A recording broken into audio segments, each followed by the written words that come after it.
So the point of attention is where your attention is in the moment.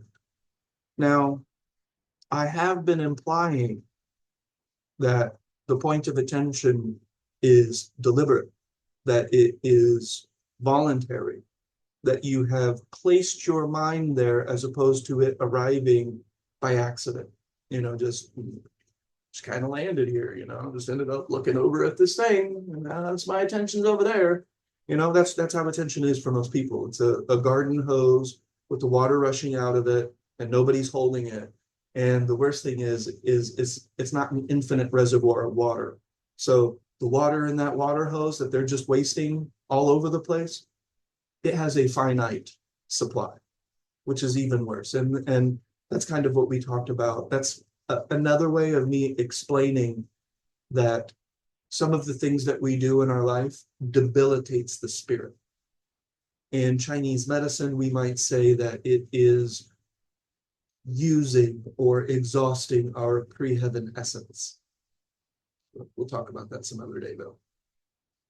But basically, if we're going to run out of water in our water hose because the shit's just squirting all over the place all the time, and we're not really directing it. Imagine if you tried to fight a fire that way. Like imagine that you're a firefighter and the house is on fire, and what you decide to do is just lay the hose down on the ground and just hope it puts the fire out. Good luck. No, you have to direct the water. You have to specifically point the water towards the base of the fire and wave it back and forth. Does that make sense?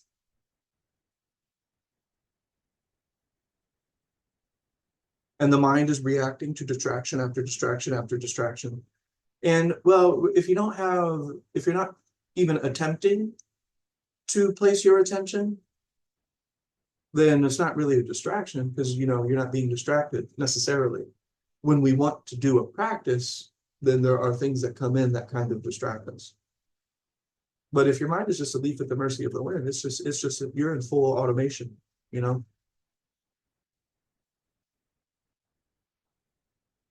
And so the technique is to create a point of attention. And so today you can practice that. Just place your attention where you want it to be. Just do visually, today. We'll talk about all of the nitty-gritty details, but just understanding this point that, let's say there is a lot of sound around me, but I really want to hone in on a particular sound. Maybe it's a particular bird call, or maybe it's a person that is maybe yelling my name in a sea of other sound. Now, when I try to hone in on that sound, I'm doing it. That's a point of attention. I'm directing my attention. Does that make sense? This is how people talk. May I have your attention, please? Why aren't you paying attention? Give me your attention. Does that make sense? Give me, pay, may I have. It's an exchange because it's something going outward.